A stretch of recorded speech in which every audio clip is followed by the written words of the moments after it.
Rimma Boshernitsan, the founder and CEO of Dialogue. Welcome to 10 by 20, a series of 10 questions discussed in 20-minute dialogues with local and international leaders doing visionary work at the intersection of people, technology, and society. Welcome, everyone. I'm pleased to introduce today's guest, Sarita Mohanty, President and CEO of the SCAN Foundation, one of the largest foundations in the United States focused on improving the quality of health and life for older adults. Welcome, Sarita. Thank you so much. Thanks for having me here.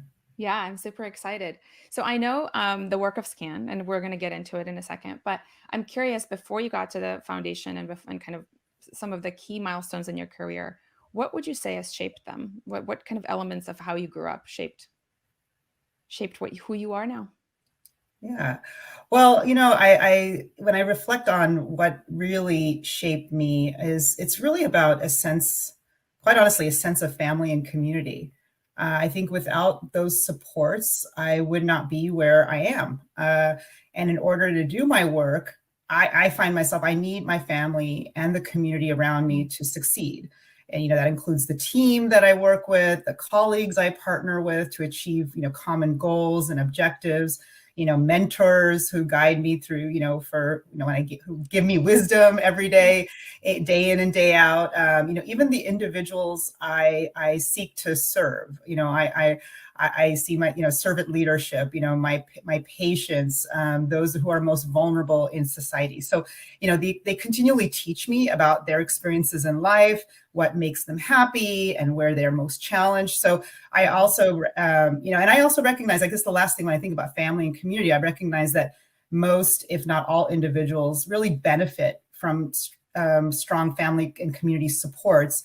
And when I see individuals lacking those, it's like being socially isolated. It gives me more of an energy, a drive to try to find ways to get people to be connected to their own communities, have supports when they need them. Yeah, no, I hear you on that. I feel like there's for me personally, in my experience, like my culture is also similarly interested in the collectivist aspect of it. Like, how do you build webs of networks of family members, and how do you rely on community to kind of steer you in the right direction? So I love hearing that and how it influenced you. Who is there a particular person maybe in your family or in your past that's influenced you most? Yeah, there are a lot of people, a lot of individuals who, have made an indelible mark, impact on me, my views of the world. But I think, it's interesting because, she's very different, but the person who, different from me, the person who has shaped me, and actually I would say the power of my voice is my mom. And, I think a lot of people, look at their parents or siblings or family. And again, it goes back to kind of where family has been so important. But my mother, she's known for her deep, generous spirit, always willing to help those in need, very devoted, very spiritual. She always looked at a better world being one where people are happier. And it wasn't about her. So she didn't bring about that, she was very selfless in terms of her approach to how she did things. And she, and then there was this element of being cooperative, she's able to build friendships, there's always these bonds of trust. And when I saw those, I said, oh, okay, this is something that, in order to be, to be happy, to be kind, you have to form those strong bonds of trust as well. And, just deep concern, commitment for others. And I think when you see individuals like that who are, they really shape me tremendously. I still continue to this day, look at her in awe of what she's able to do with her family and her friends and her community. That's amazing. And it sounds so much like there's a strong sense of values that she really has core foundation that she's very, very devoted to. And I think she doesn't veer off easily. Yeah, that's a really good point. I mean, I think about values. I mean, I think that really is so important, is about, defining and identifying what your core values are. in order to shape who you are as a leader, as a, as a clinician, whatever it may As a be. mother, even As a as a mother, mother, as right? a, yeah, Yeah. yeah, Hmm. absolutely, absolutely. No, totally. It's interesting. I feel like for the older generation, like my parents and even their parents, the sense of values, it wasn't like defined on paper. I feel like right now Hmm. we're so encouraged to, think about your life and set Yeah, intentions. I feel like people in the older generations just did. It wasn't, yeah, there was like no choice. So like you yeah, do this or you do that. And yeah, I feel very privileged right now that I get to like, you know, I get to think about these things and they just kind of had to act from their gut without necessarily thinking twice. yeah. It's a different time. Hmm. And so I could see how your family and your mom and just general kind of different characters that have come up in your life have shaped how you think about the work that you're doing right now, and how, and even the work that you were doing before you got to Scan Foundation. What are some of the questions that you would say are the thing that you're most passionate about in the work that you're doing right now? Yeah, I think, the biggest thing, and, I've asked myself, through my work, whether it's with the Scan Foundation or even prior to that, is, because I'm an internal medicine physician, so even as a clinician, and then, working in provider systems or health plans, how do we, my biggest question has always been about how can we best transform the way we provide care for those who are the most vulnerable, or what I look at is how do we make sure that any systems of care and that seek to achieve total health are equitable. Mhm, And so for me, it's, how, like with the Scan Foundation, for example, we seek to improve the lives of older adults through what we call achieving person-centered care, which is really about making sure whenever we try to help individuals get to total health,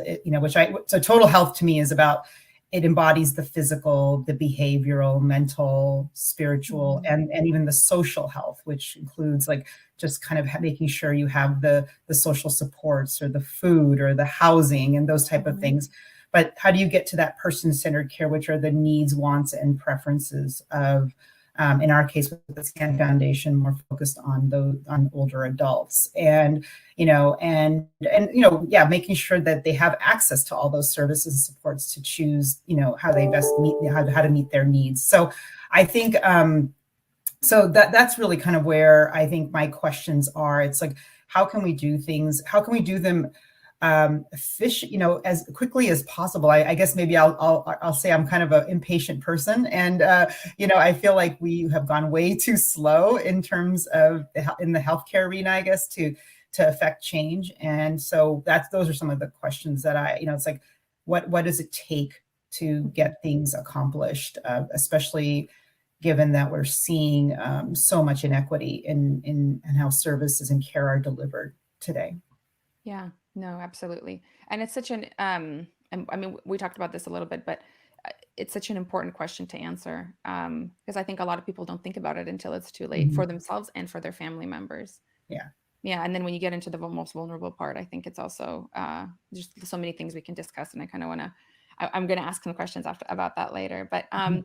when do you find, on a personal level, when do you find that you're most creative or most innovative, most inspired to do the work that you do? Yeah, I think when I see a problem that needs to be solved, particularly something that, I deem, or, we may all deem as urgent, or, just vital, or, when I'm put to a test, I would say, when I'm faced with, I think, pressures, that's when my creative kind of innovative work really, I see comes to a forefront. A great example was when, we started to really deal with COVID-19, when it first hit us, nationally and globally. We were all struck by these great, again, I go back to the real grave inequities in care, particularly among those who were low income, communities of color, older adults. And we had to figure out some real solutions, ASAP. I mean, it was, and I was at Kaiser Permanente, so I was working in the healthcare sector, and it was at that time we all in our organization kind of collectively broke down barriers that we thought we could never break down as an organization, we all became, so for me, it's also, I do my most creative, innovative work when I work with others Mm-hmm. who bring certain strengths and ideas, and we can collectively say, okay, how do we just get to this end goal?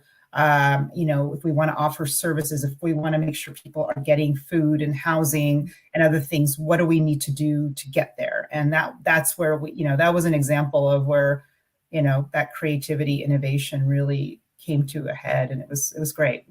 Yeah.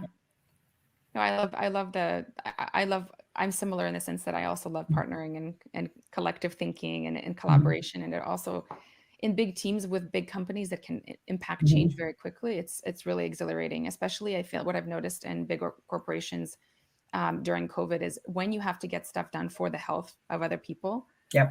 And when COVID was in the heat of its moment last Mhm. year, I feel like people just didn't ask for permission. They did what they needed to do to get the results, to get the patients seen, people helped, and so forth. So it was from the sidelines, it was exciting to watch and nerve Mhm. wracking in many ways. But I can't imagine how it must have been when you're actually the person leading some of these solutions that were deployed. So it's exciting.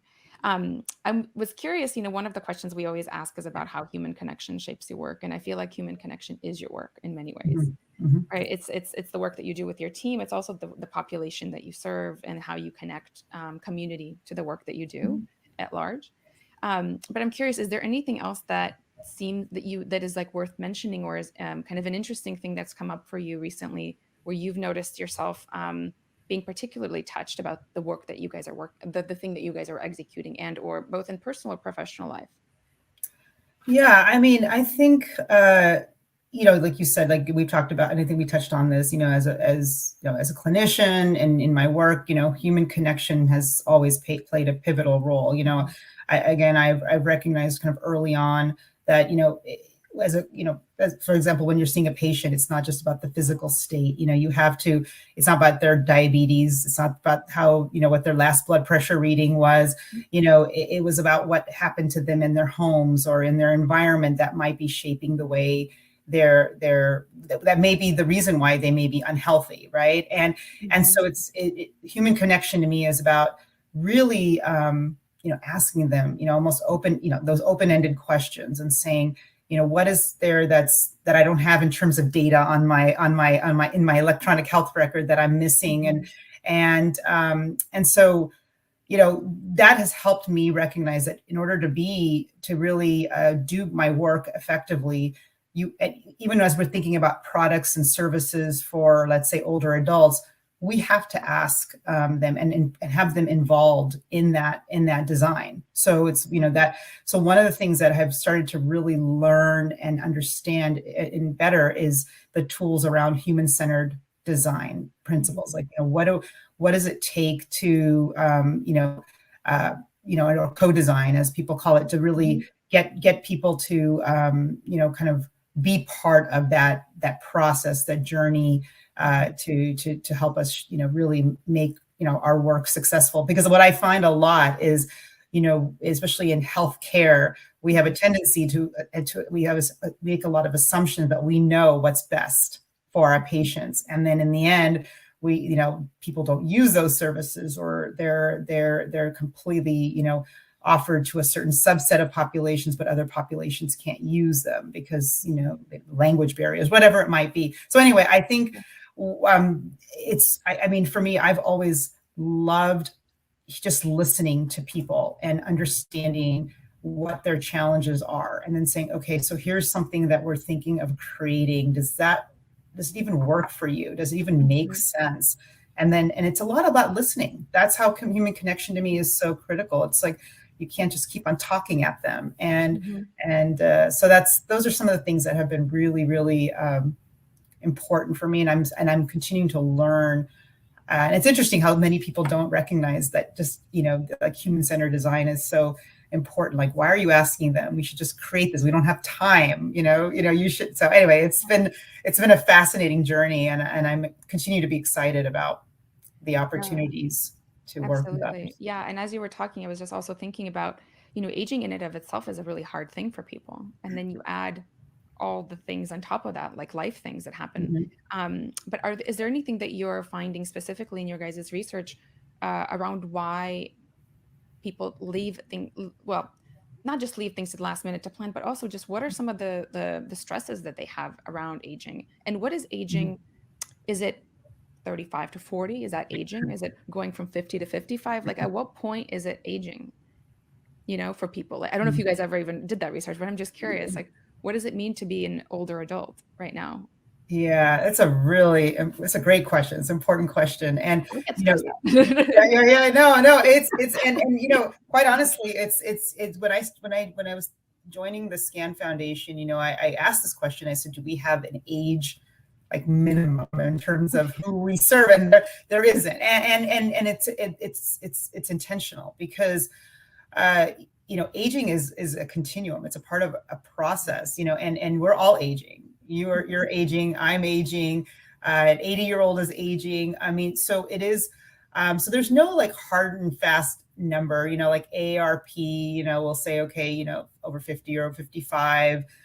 Oftentimes we attribute older adults to 65 and older because of the Medicare eligibility, so I think, everybody, is aging, with a different pace, yeah. So like, for example, if you think about somebody who's homeless, they may be, from an age perspective, let's say 45, but they may physiologically be an age of somebody who may be in their 60s or 70s because they're dealing with so much complexity in their health care and health needs. So there's no one number, I guess, is what I'm saying is, typically we'll look and, somebody's in their 60s and having, I guess, more, we define by frailty, like if they're having more, difficulties, let's say, with their activities of daily living, then that's where, you start to see some complexities that, you can attribute to aging. But